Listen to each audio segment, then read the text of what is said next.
The first thing he noticed about her was that she was too quiet. Not the quiet of sleep or sedation or even shock. The quiet of someone who had decided some time ago that making noise when you were in pain was a thing that simply wasn't done. She lay on the field stretcher with her left arm pinned against her side by a length of torn material, her own sash, he realized, wrapped with medical precision around a wound that had already soaked through twice, and she watched him approach with large, copper-colored eyes that held no fear at all, only assessment. Corporal Elias Vane had been a combat medic for 11 years. He knew what assessment looked like. He'd been assessed by humans, by Keth traders on the border stations, by the dog-headed Voam soldiers who sometimes ended up on the same side of a conflict without meaning to. He had never been assessed by an HFY female before, and he discovered, as he knelt beside her stretcher in the improvised triage bay they'd set up in the lower cargo hold of the Caro's Grief, that being assessed by one was a surprisingly different experience. Like being read by something that was deciding not just whether you were dangerous, but whether you were worth the trouble of finding out. "I'm going to look at your arm," he said. His galactic standard was serviceable. Her species translator implant would handle the rest. She said nothing. "I'm a medic. I'm not going to hurt you more than I have to." He paused. "That's not a guarantee, it's just context." Something shifted in her expression. Not quite a smile, more like a decision. "You may proceed," she said. Her standard was cleaner than his, with the slight formality of someone who had learned it as a second or third language and had learned it correctly. "I am Saravith Ilene. You may use the short form." "Which is?" "Sira." "Elias?" He began carefully unwinding the sash. "Short form is also Elias." The wound was bad. Not fatal, or at least not immediately, but a plasma burn that had gone deep into the shoulder joint, with shrapnel scoring along the upper arm and what looked like secondary chemical irritation from whatever had hit her. It was the kind of wound that had multiple stages, and none of them were good. He made himself look at it with the same dispassion he brought to everything, and was only partially successful, because the wound was bad and she had been lying here with it for at least 3 hours, which meant she had been managing the pain for 3 hours without making any noise that he had heard, and he'd been working in this hold for all of those 3 hours. "How long?" he asked. "Since the breach in Corridor 7. That was 4 hours ago." He absorbed this and didn't let it show on his face. "All right," he said. "I'm going to clean this. Then I'm going to seal what I can with the materials I have, and pack what I can't seal. There's no anesthetic that I know is safe for your species in this kit." "There is one," she said, "trisolamine C. It is listed under allergenic compounds to avoid in human patients, yes."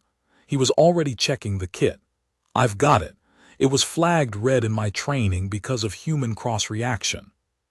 For an HFY, it is the standard analgesic for trauma wounds." "I know that now." He found the trisolamine C, a small pale vial, barely used, inherited from the previous medic of the Caro's Grief who had apparently done his homework. "What's your body weight?" She told him. He calculated the dosage with the care he gave to every dosage, checked it twice, and administered it. She didn't flinch at the injector. She watched him work with the same settled attention she'd brought to his arrival, and he found himself grateful for it, for the absence of panic, for the presence of a mind that was still clearly operating on all its tracks even at hour 4 of a serious wound. It made his job easier. It also made him curious about her in a way that he set aside to deal with later, because he had a wound to treat. The plasma sealer worked on HFY tissue. Not perfectly. The cellular structure was different enough that the bond was weaker than it would be for human tissue, and he told her so, but it worked. The shrapnel scoring was trickier. He cleaned each track with the focused care that the work required, and he did not miss any of them, and she did not make a sound. The bandaging was the last step. He had the medical adhesive wrap, the compression layer, the immobilization sleeve that would hold the shoulder through the next however many hours. It was fiddly work at the shoulder joint, requiring both hands and a particular angle that he'd done so many times it was nearly automatic. The wrap under, the cross, the press to seal, the tuck at the join. His left hand slipped. It was nothing. A millimeter of lost purchase on the adhesive wrap, the kind of thing that happened when your hands were tired, and the material was designed for human physiology, and you were working at a slightly wrong angle in a cargo hold with inadequate lighting. His hand slid, pressed momentarily against her upper arm below the bandage, and he caught himself immediately and returned to the correct position and kept working. But in the half-second that it happened, he'd looked up. Reflex. You looked up when something went wrong, even when it wasn't anything. She was already looking at him. And she smiled. Not the smile of pain relief, though the trisolamine C had clearly been working for a while now. Not politeness, not the social performance he'd learned to recognize from species whose default expression was closer to neutral than his own. A real smile, clear and warm and aimed at him with the kind of directness that made his chest do something he pretended not to notice. The copper-colored eyes were bright. There was something in them that he couldn't read and felt sure he would be thinking about later. "Sorry," he said, "my hand slipped." "I noticed," she said. "Continue." He continued. He finished the bandage and the sleeve and the secondary seal at the join, and he helped her sit up carefully, and he gave her the basic care instructions that she absorbed with perfect attention, and he told her she needed to stay in the hold for at least 6 hours before she moved that arm more than was necessary. "Understood," she said. "Do you need anything else right now?" She considered this seriously, the way she seemed to consider everything. "No," she said, "thank you, Ilias." He moved on to the next patient. But he thought about the smile for the rest of the shift. The Caro's grief was a salvage hauler that had made the mistake of being in the wrong transit corridor when the collective fleet dropped out of fold space, and whose captain had made the subsequent mistake of offering medical assistance to a disabled Ethari diplomatic frigate before anyone was entirely sure what was happening. This had resulted in 17 Ethari personnel being transferred to the cargo hold, the ship being essentially locked in place by a collective fleet quarantine that may or may not have been legitimate under current treaty law, and Ilias spending 12 hours a day keeping everyone alive with a medical kit designed for a 3-person crew. He didn't complain. Complaining about the situation was Captain Reyes's job. His job was the medicine. He had 16 other patients besides Sira, and he treated them all with the same care. 4 of them had burns of varying severity. The frigate's engine room had gone first, which told him something about what kind of weapon the collective fleet had used. 3 had concussion-adjacent neurological symptoms from the pressure wave. 6 had shrapnel wounds in various configurations. 2 had respiratory irritation from something that had vented in the frigate's forward section. 1 elderly Ethari man, who gave his name as Scholar Veth, had a cardiac irregularity that was probably pre-existing, but had been aggravated by the stress of the evacuation, and required the most careful management of all. Ilias had no reference data for Ethari cardiac pharmacology, and was improvising on first principles with whatever the ship's general medical kit provided. Scholar Veth was also the most interesting patient to talk to, when his condition was stable enough for talking. He had the focused curiosity of someone who had spent his whole life collecting information and had not yet found the world fully explained. "You are a soldier," he said on the second day. "Medic," Ilias said. "We're technically soldiers. Mostly we're medics. There is a distinction. There's a large distinction." Veth considered this with the careful attention that Ilias was beginning to recognize as an Ethari characteristic. "In Ethari military organization," he said, "the medical function is civilian. It is considered," he paused, choosing his word, "separate from combat. In human military organization, it's technically also separate, Elias said. In practice, the line gets unclear. Does that trouble you? He thought about it honestly. Sometimes, he said, when I'm working on someone and I know the thing that hurt them is 15 meters away and still operating, the job is to treat the person in front of me. The job is not to engage the thing that hurt them. Sometimes that feels like looking away. He paused. But if I'm not doing my job, the person in front of me doesn't get treated. So you look at the patient. You look at the patient. Veth made a thoughtful sound. You have the philosophical temperament of a scholar, he said, in a soldier's body and with a medic's hands. This is unusual. You can thank my mother for most of it, Elias said. Veth asked about his mother. He gave a shorter version than the one he'd later give Sira, just the outline: field doctor, conflict zones, the accident, the funeral, and Veth listened with the quality of attention that seemed to be an HFY specialty, the kind that made you feel heard all the way down. She sounds, Veth said, like a person whose life had weight. That's the right word for it, Elias said. And she gave that weight to you. Some of it. I'm still trying to figure out what to do with the parts she didn't get to finish explaining. Veth smiled. It was a different smile than Sira's, older, more layered, carrying years of something behind it. That is the project, he said, of anyone who loves someone well and loses them. What to do with the parts they didn't get to finish. He paused. You are working on it by continuing. This is the only approach that works. Elias did not answer immediately. He was checking the cardiac readouts. You're stable, he said. Rest today. I will rest, Veth said, but I wanted to say you are doing well, Corporal. Not only medically, you are doing well. He moved on to the next patient. He thought about Veth's words for the rest of the shift too, along with the smile. Sira was his most medically complicated patient, which meant he checked on her more often than the others, which meant he saw her more often than the others, which meant he noticed things. She was HFY diplomatic corps. He gathered this from small details and confirmed it when she mentioned once that she had been on the frigate to facilitate negotiations. She had the bearing of someone accustomed to rooms where everything she said mattered. She also had the bearing of someone who could sit for 4 hours with a plasma burn and not cry out, which he suspected were related. She asked him questions.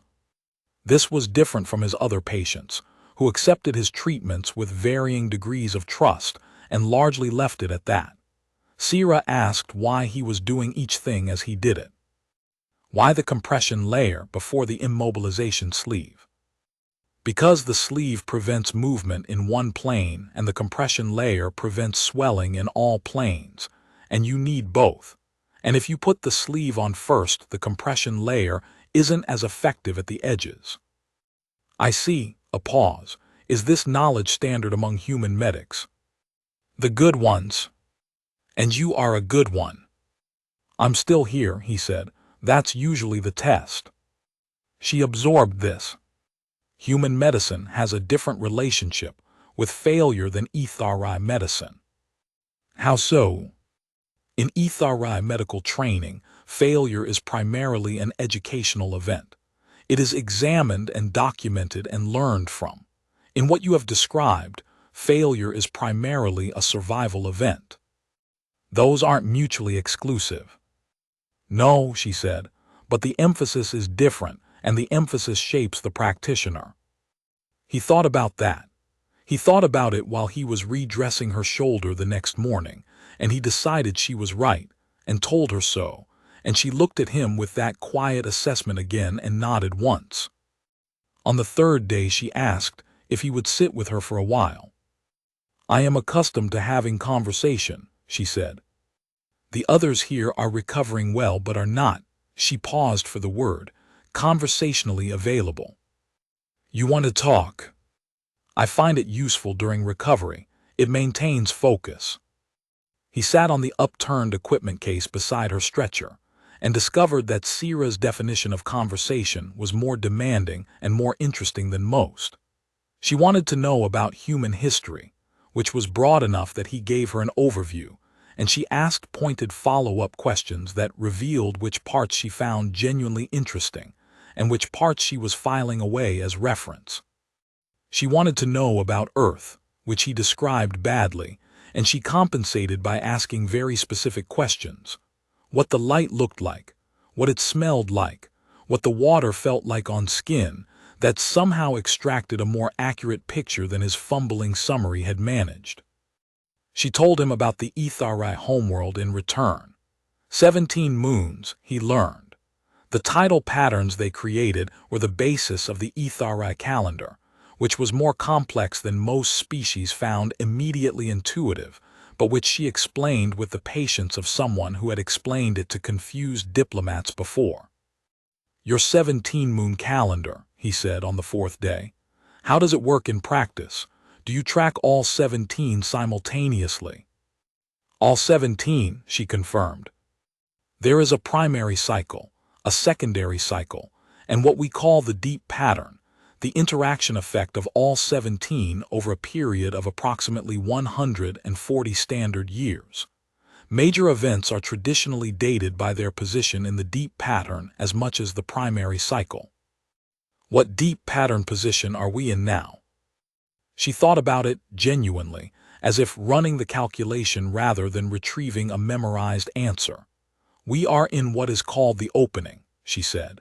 It is considered a time of the standard translation is imprecise, something between possibility and beginning, a window in the pattern when significant things tend to occur.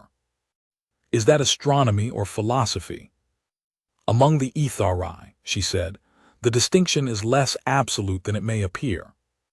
A pause. We track what happens during each pattern. Over enough repetitions, correlations become visible. Whether these correlations reflect something real about the universe or only about what we attend to during certain periods is a matter of ongoing debate. What do you believe? She looked at him. I believe, she said carefully, that paying attention changes what you see, and that changing what you see changes what you find. And so the calendar may create its own correlations simply by directing HFY attention toward possibility during the opening. A pause. And I believe that this is not a lesser kind of truth. Just a different mechanism. Yes. Which does not make it less real. He thought about that for a long time afterward, about attention, and what it found, and whether finding changed the thing found. He thought about it in the context of medicine, where attention was literally the first instrument, and where what you looked at and how you looked shaped what you were able to see. He thought about it in the context of her. Your hands are steady, she said on the 4th day, while he was retreating the chemical irritation along the shrapnel tracks. Training, he said. Some of it is training, the rest of it is something else. What's the rest of it? You care, she said, not about medicine in the abstract, about the specific person in front of you. It makes your hands careful. He didn't answer immediately. He was working. Is that unusual, she asked, among human medics? Among humans generally, I think caring about the specific person is supposed to be normal. It doesn't always work out that way. No, she said, it rarely does in any species. He sealed the last track, and she flexed her fingers experimentally, testing the range of motion. Better, she said, you are very good at this. You keep telling me that. Because it is true and because you don't seem to believe it, she looked at him. Why don't you believe it? I believe it fine, I just don't need to hear it. Perhaps not, but I wanted to say it regardless. He collected his kit and stood. Same time tomorrow, he said. I will be here, she said, as if she had anywhere else to be. The problem with the collective fleet quarantine was not the quarantine itself. The problem was the ship that enforced it. The Wardens of Logic, which was its translated designation, though Elias thought the original collective term probably meant something more like those who ensure correct procedure, was an autonomous enforcement vessel. No crew, pure machine intelligence, built on the collective's foundational philosophical principle, which held that logic was the only legitimate basis for any action, and that any deviation from logical process was a category of violence against the universe. This would have been fine if the machine's logic were sound. The machine's logic was not sound. Captain Reyes discovered this on the 5th day, when she attempted to contact the wardens of logic to request medical supply resupply, on the grounds that her current supplies were inadequate for the number of patients she was treating, and that this constituted a humanitarian necessity under 17 separate interstellar treaties. The wardens of logic responded that the Caro's grief was a salvage hauler, and that salvage haulers did not carry medical personnel as per the standard registry classification of salvage haulers, and that therefore the request for medical supplies was categorically invalid, because medical supplies could only be legitimately requested by vessels with certified medical personnel, and since the Caro's grief was classified as having no certified medical personnel, it could not request medical supplies. "Tell it," Captain Reyes said carefully, "that we have a combat medic on board, Corporal Elias Vane. Show it his certification." The wardens of logic responded that combat medics were certified under military classification schema, and that the Caro's grief was a civilian vessel, and that therefore the certification was not applicable in a civilian context, and that a civilian vessel with no applicable medical certification could not request medical supplies. "Then reclassify us as a vessel with medical personnel," Captain Reyes said. The wardens of logic responded that reclassification requests could only be submitted by vessels with currently certified administrative personnel, and that the Caro's grief registry indicated no certified administrative personnel on board. "We've been eaten by the machine," Navigator Cho said, from the corner of the bridge where she had been watching this exchange with her chin in her hands. "There has to be a way out of this loop," Reyes said. "There is," said Sira. They hadn't heard her come up to the bridge. She was moving carefully, her right arm still in the immobilization sleeve, but she was moving 3 days ahead of Elias' schedule because she healed fast and because she was Sira. "The Wardens of Logic was built on the foundational algorithms of the collective's 4th epoch," she said. "Its reasoning schema dates from that period. In the 4th epoch, the collective had not yet developed the distinction between categorical and conditional logic gates, which means it is vulnerable to a specific class of challenge."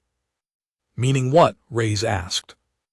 "Meaning that if you present it with a direct factual claim that its own records are required to confirm, and that confirmation contradicts its prior ruling, it will experience a conflict resolution failure. Its conflict resolution protocol is to defer to external authority until the conflict is resolved." Who counts as external authority? In the 4th epoch schema, external authority is any sapient entity not party to the original dispute. Sira looked at Elias. "A human combat medic who is treating HFY diplomatic personnel is, under HFY diplomatic law, functioning as a provisionally accredited diplomatic medical officer." HFY diplomatic law predates the collective's 4th epoch by approximately 200 years. The Wardens of Logic is required to recognize HFY diplomatic precedent. Elias stared at her. "I'm a medic, not a diplomat." "You are currently both," she said. "I have the authority to grant provisional accreditation in the field. I am doing so now." "Does that actually work?" "The Wardens of Logic will think it does," she said, "which is the relevant consideration." It worked. Not immediately. The process took 8 hours of carefully structured exchange, with Sira directing the argument like someone conducting an orchestra, each response chosen to force the Wardens of Logic down a specific logical path, each claim calibrated to the precise vulnerability in the fourth epic schema. The machine pushed back. It found workarounds. It constructed new categorical frameworks on the fly, and she dismantled each of them with the quiet precision of someone who had studied this kind of logic specifically, at some point in her past, and remembered every word. Elias watched most of this from the corner of the bridge, which he'd claimed as an observation post. He was aware that he was watching something technically extraordinary, a mind built for this kind of argument, operating at the edge of what it was built to do, and he was also aware, separately, that he was watching Sira. The way she moved through a logical structure was different from the way she moved through a medical conversation or a story about the HFY homeworld. She became very still. Her hands, which usually moved slightly when she talked, went quiet. Her eyes stayed fixed on the transmission screen, with the focused intensity of someone reading a landscape rather than a text looking for features, not words. When the wardens of logic found a new angle, there was a pause before her response. Not long, never more than 30 seconds, but he could see her working in it. Moving through the structure of the argument, locating the weakness, building the counter. It was like watching surgery from across a room. The specific movements were too fine to follow in detail, but the quality of the attention was unmistakable. "The fourth epic schema," she said once, to raise, during a pause in the exchange, was designed for a universe in which all relevant facts were known at the time of decision. It has no protocol for incorporating new information after a ruling has been issued. This is its fundamental flaw. Every argument it makes assumes that its initial categorizations were complete. And they weren't, Reyes said. They were never going to be. The universe is not a closed system. The collective in the fourth epic believed it was. So its certainty is its weakness. Its certainty is always its weakness, Sira said. A system that cannot be wrong cannot update when it is wrong, and a system that cannot update eventually encounters the gap between its model and reality, and the gap destroys it. She said this with the measured calm of an academic observation, not a verdict. But Elias thought about it after, about certainty, and what it cost, and the difference between confidence and the refusal to be questioned. He'd treated soldiers who'd gotten people killed through certainty. He'd watched systems fail, medical systems, command structures, equipment, because someone had decided they knew the full picture and had stopped looking. The hold, the ship, the 17 patients. None of that had been in anyone's full picture when the collective fleet dropped out of fold space.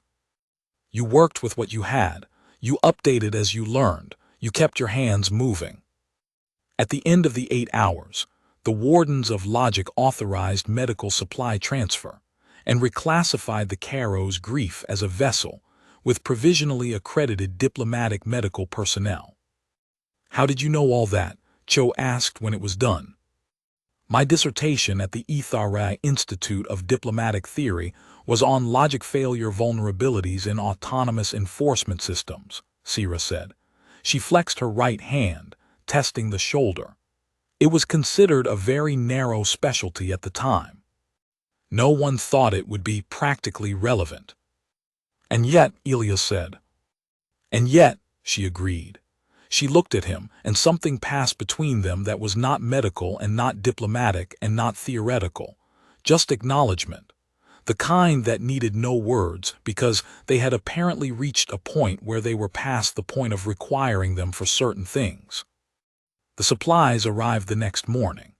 Elias spent 4 hours redistributing his treatment protocols with the new resources, setting up a proper sterile area in the corner of the hold, getting the HFY patients stabilized at levels that made him significantly less anxious about the next 12 hours.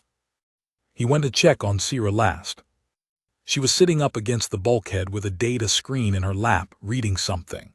Her hair, HFY hair, was fine and silvery, somewhere between pale metal and frost, and he'd spent some time not looking at it during treatment, fell forward over her good shoulder. She looked up when he approached. "Supplies arrived," he said. I heard, is everyone adequately treated? They will be a couple more hours of work. He sat down across from her. You didn't have to do that. Help with the negotiation. Of course I did. People were in inadequate medical care. The situation was fixable. You were 3 days early off bed rest. My shoulder is significantly healed. The HFY healing rate is faster than human, I know. I've updated my notes. He looked at her. That's not what I meant. She set the data screen down. The copper eyes were steady. What did you mean? I meant you were under no obligation to us to help. You're the patient. You could have stayed here and let us sort it out. You would not have sorted it out, she said, without particular emphasis as a statement of fact. Not before someone in this hole deteriorated. I had the knowledge to prevent that. It would have been, she paused, choosing the word wrong to withhold it.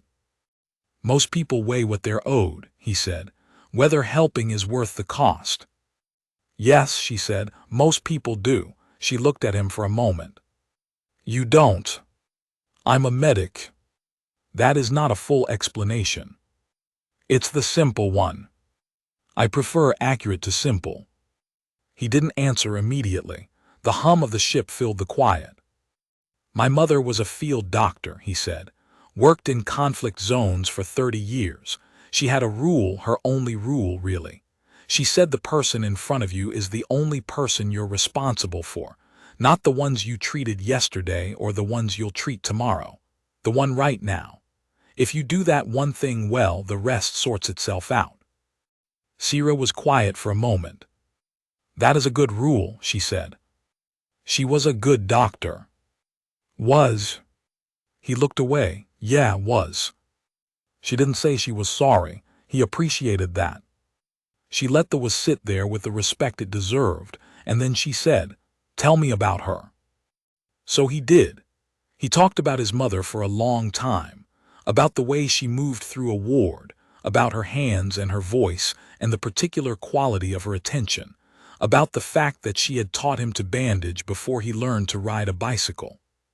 He talked about the long years in the field, the endless succession of conflict zones that were really the same conflict zone with different borders, the way she could come home from 6 months of that and sit at the kitchen table with a cup of tea and look completely present in the room with him, as if she'd never been anywhere else. He talked about the things she'd taught him that she'd explicitly called lessons, and the things she'd taught him without naming them, and the way those second things were the ones that had turned out to matter most. He talked about the accident, not the details. He'd told the details enough times that they'd worn smooth in the telling, like a river stone, but the shape of it, the fact that it had been ordinary, not a conflict zone, not a disease ward, an ordinary road in an ordinary rain and a driver who hadn't seen her. The ordinariness of it was still, 10 years later, the part that he most struggled to accept. My mother always said that you couldn't predict when things would matter, he said. You could only be ready. He stopped. I used to think that was about medicine, about being technically prepared. Now I think she meant something broader, just be ready, pay attention, the moment finds you. Sira had been listening the way she did everything completely. Her hands were still.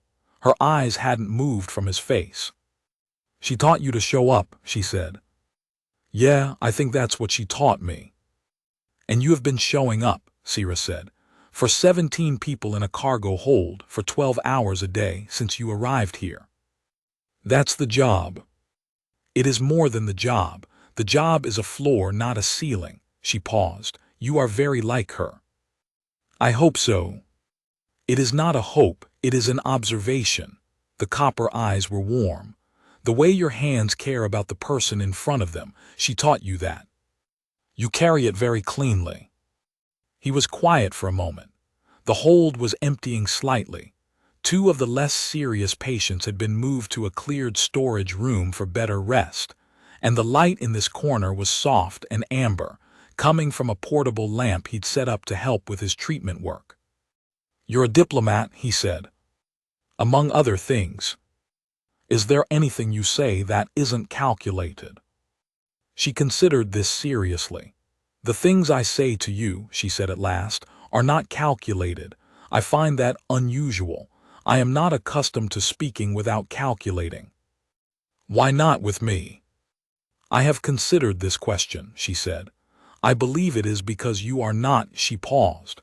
"In diplomatic work, every person I speak to has an agenda, a position to advance, an outcome to achieve. I have learned to read those agendas and speak to them and around them. It is the work." She met his eyes. "With you, the agenda is the person in front of you, and I am the person in front of you, so there is nothing to speak to except the truth." "That's a simple way to operate," he said. "From outside, yes. From inside, I suspect it requires a great deal." "Not really, it's just clearer this way." She studied him for a moment with that quality of attention that had been cataloging him since the first day, and he had the sense that she'd added something to whatever she was building, some piece that settled into place. "I know," she said quietly, "that is what I mean." The wardens of logic came back on the 8th day. It came back because it had been processing. That was the thing about fourth epoch collective logic systems. They didn't stop. They ran every argument to its conclusion, every counter-argument to its counter-conclusion, every resolution to its own resolution, recursively, indefinitely, until they arrived at certainty. And the wardens of logic had arrived at a new certainty. Its new certainty was that the provisional diplomatic medical accreditation granted to Corporal Elias Vane was invalid because it had been granted by Sira, and Sira's authority to grant accreditation depended on her status as an active HFY diplomatic officer, and her status as an active HFY diplomatic officer was in question because she was currently on a civilian salvage hauler rather than an HFY diplomatic vessel. And a diplomatic officer not currently aboard a diplomatic vessel was not, under the wardens of logic's reading of HFY diplomatic protocol, actively exercising diplomatic function. "That's insane," Cho said. "It is internally consistent," Sira said, from the doorway of the bridge where she'd appeared again. She was walking without the sleeve now. The shoulder had healed well. "That is not the same as sane. Can you dismantle this argument the way you dismantled the last one?" Sira was quiet for a moment.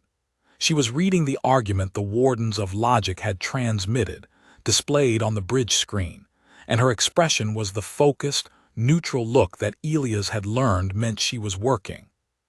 "Partially," she said. "The weakness in this argument is the definition of actively exercising diplomatic function.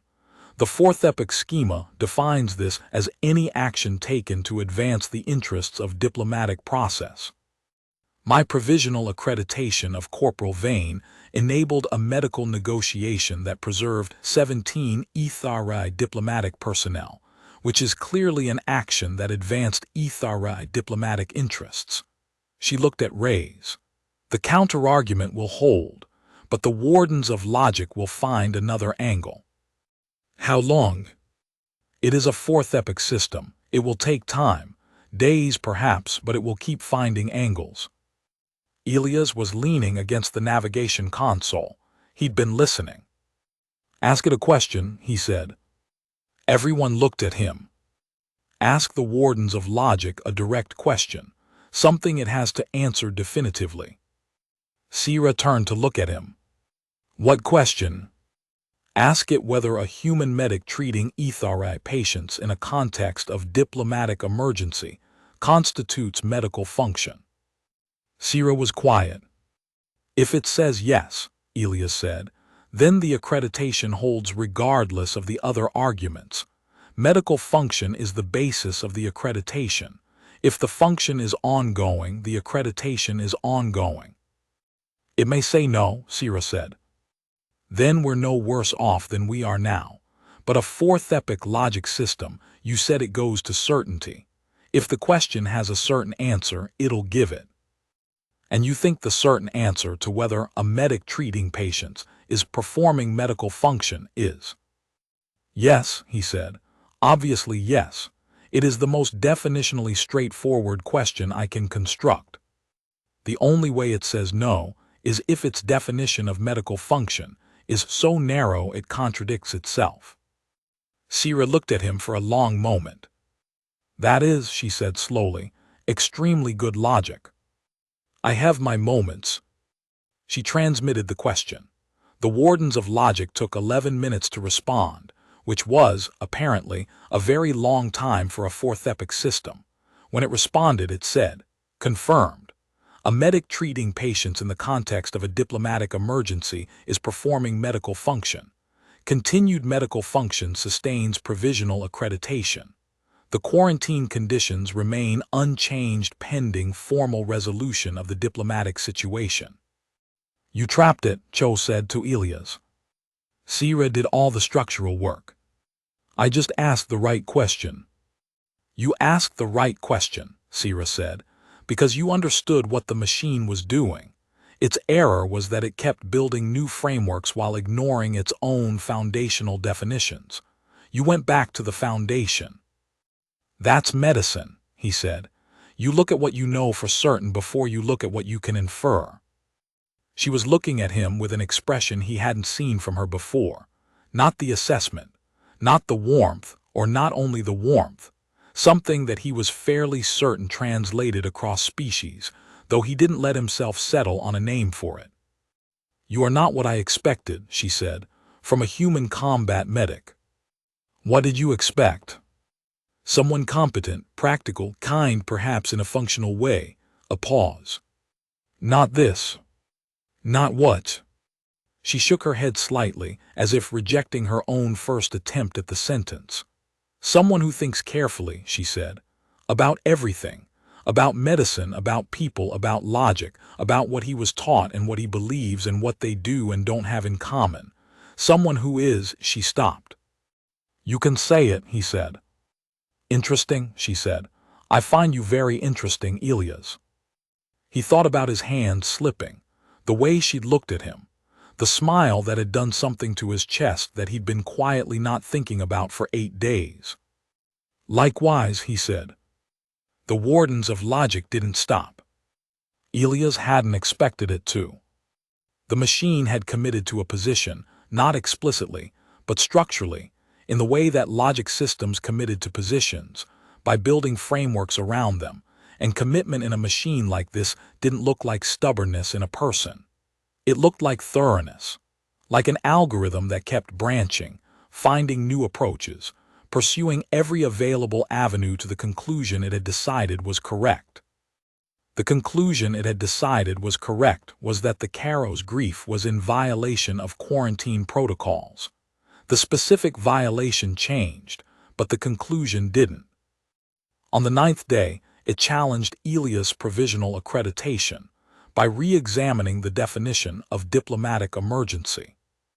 On the 10th day, it raised the question of whether the Caro's grief's captain had proper authority to accept HFY diplomatic personnel under the salvage charter that governed the ship's operation. On the 11th day, it challenged the formal validity of the medical supplies that had been transferred, on the grounds that their transfer had been authorized under a rubric it now claimed was inapplicable. Each time, Sierra found the argument's structural weakness and dismantled it. Each time, the wardens of logic took longer to respond, which meant it was building more elaborate frameworks, which meant the next challenge would come from a direction they hadn't seen yet. It is going to run out of angles eventually, Cho said, on the evening of the 11th day. Fourth epoch systems do not run out of angles, Sierra said.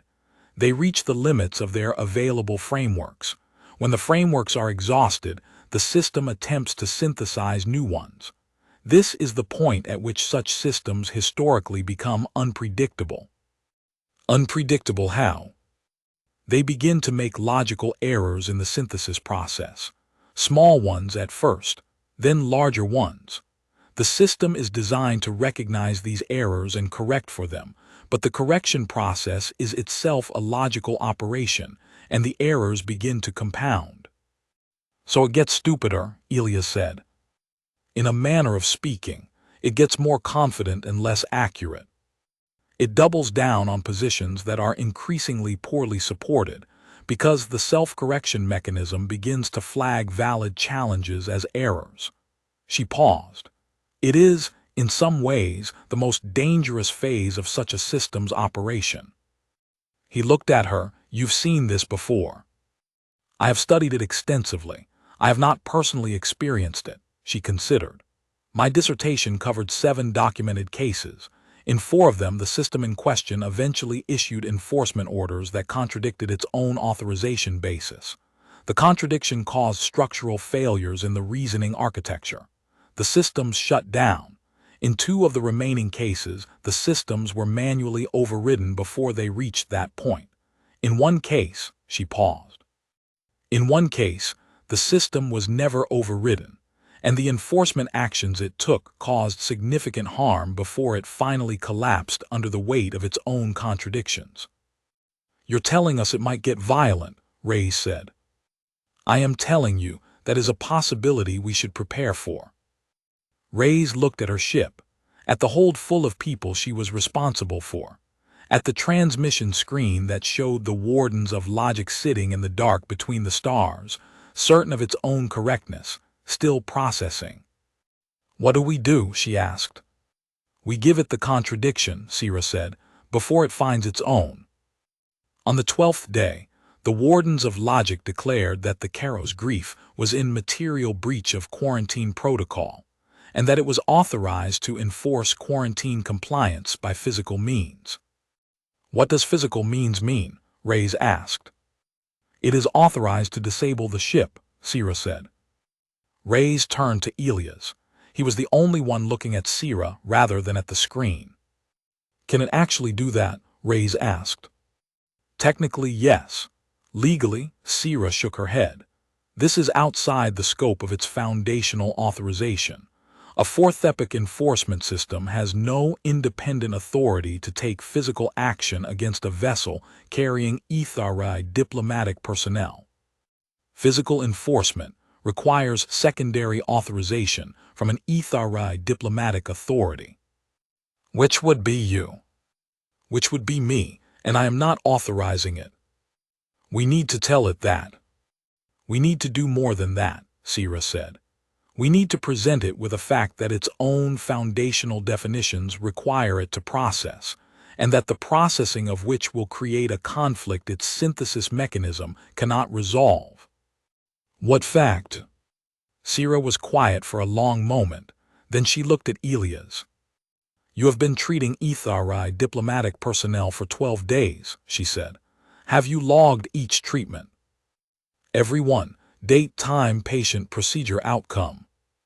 Under what authority? He understood immediately where she was going. Under the authority of provisional diplomatic medical accreditation, he said. Every log entry references the accreditation. And those logs are timestamped and certified by the ship's navigation system. Standard protocol, yes. Then we have 12 days of documented certified medical function performed under provisional accreditation. She looked at the screen. The wardens of logic cannot simultaneously claim the accreditation is invalid and recognize the documented function it authorized. The logs are in its own system. It received copies as part of the quarantine compliance record. If it acts against the ship, it acts against its own certified record. Will that stop it? It should create a conflict resolution failure severe enough to trigger mandatory dormancy protocol. The system shuts itself down until an oversight body can review the conflict. She paused. The problem is timing. We need to present this before it takes any physical enforcement action. Once it commits to a physical action, the synthesis mechanism overrides conflict resolution. How much time do we have? I don't know. Minutes, possibly. It transmitted the enforcement authorization 4 minutes ago. Elias was already at the communications panel.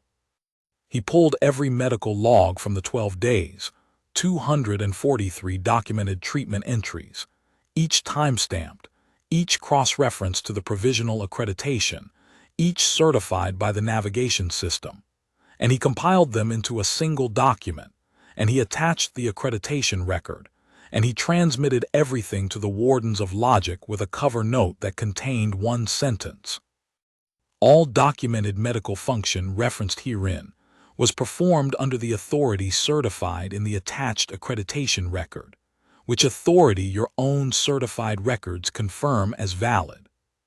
The wardens of logic went silent. For 7 minutes, nothing. Then, conflict in foundational definitions detected. Mandatory dormancy protocol initiated. Quarantine enforcement suspended pending oversight review. Then silence. Reyes let out a long breath. Cho made a sound that was probably not a word in any standard language. 3 of the HFY patients in the hold, who had apparently been following the situation on a shared screen, produced a low harmonic sound that Elias did not recognize, but that sounded like relief. Scholar Veth, who had been sitting very still in his corner with his eyes closed, either sleeping or calculating, the two activities looking identical from the outside, opened his eyes and nodded once, slowly, in Elias' direction. "It turned itself off," Cho said. "Temporarily," Sira said. "When an oversight body reviews the conflict, there are several possible outcomes. But right now," Reyes said, "it's off. Right now it is off." Reyes looked at Elias. "Your idea." Sira built the argument. "You brought the evidence." Sira was looking at him. 12 days of meticulous records. You kept them not because you knew we would need them, but because you always keep them. "That's medicine," he said again. "You document everything. You never know what's going to matter." "In this case," she said, "what mattered was that you had been doing your job carefully for 12 days, not for a reason, not strategically, simply because it was right." She paused.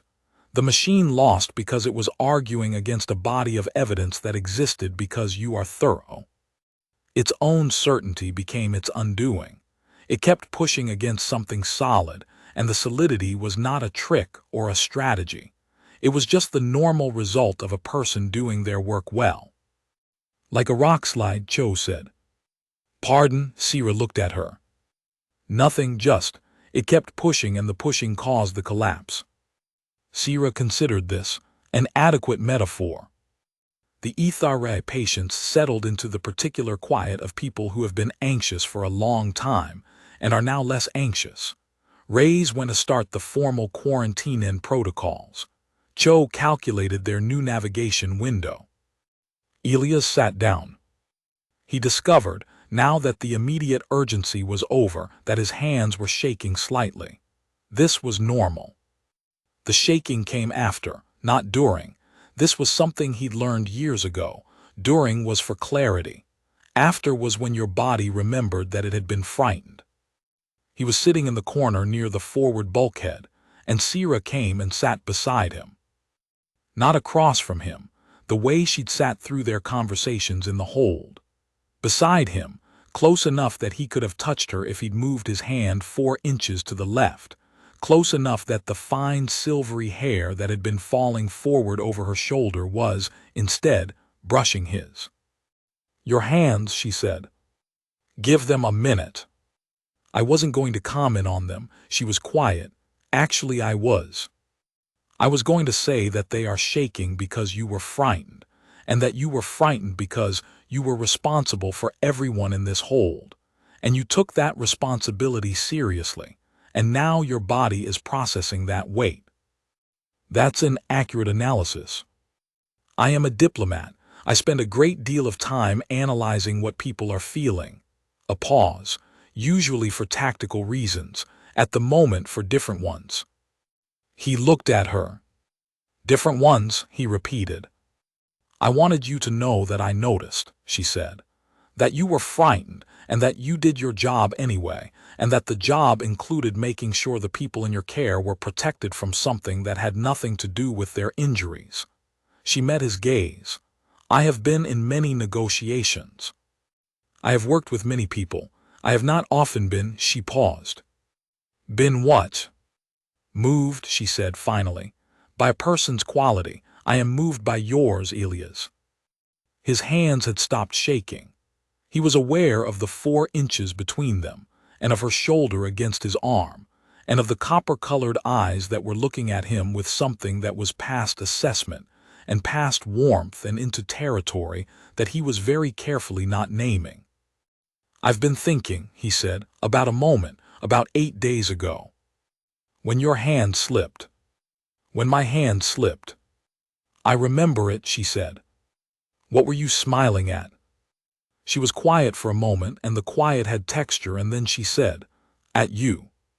I had been watching you work for an hour, and I had been watching your hands be careful, and then your hand slipped, and you looked up, and for a moment you looked like a person who had made a small mistake and knew it and was going to correct it and keep going, and the look on your face was—" She paused. "It was the most honest thing I had seen in a very long time. Not the performance of competence, not the management of impression, just a person momentarily human in the most specific way.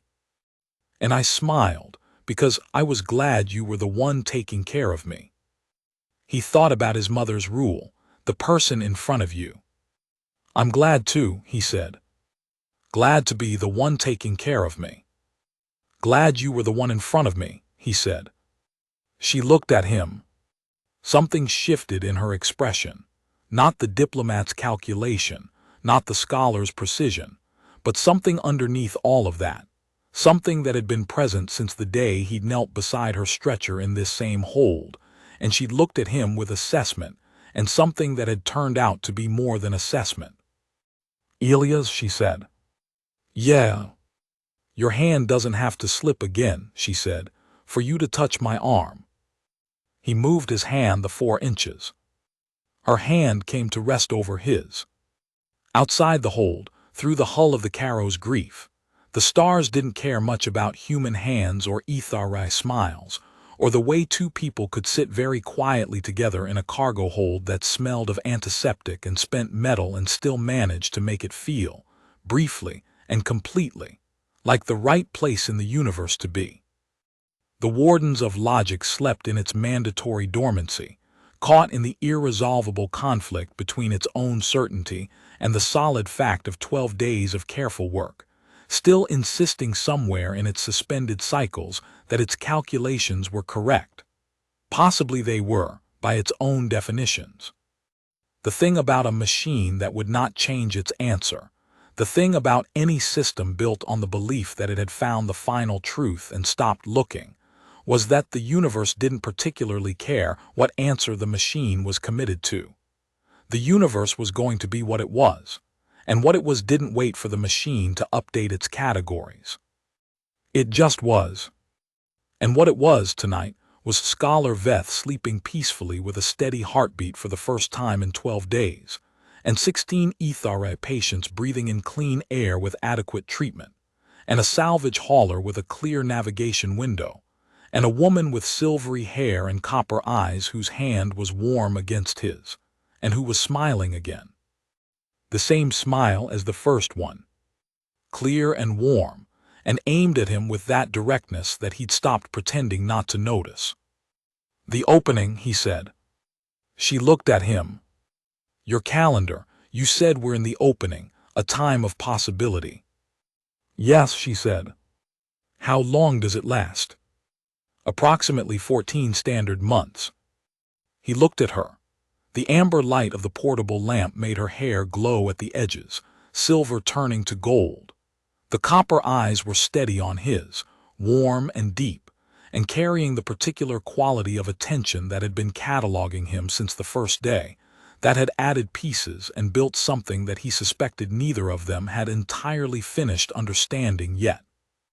"Good," he said. Her hand tightened slightly over his, not much, just enough. The Caro's grief moved on through the stars and took them with it.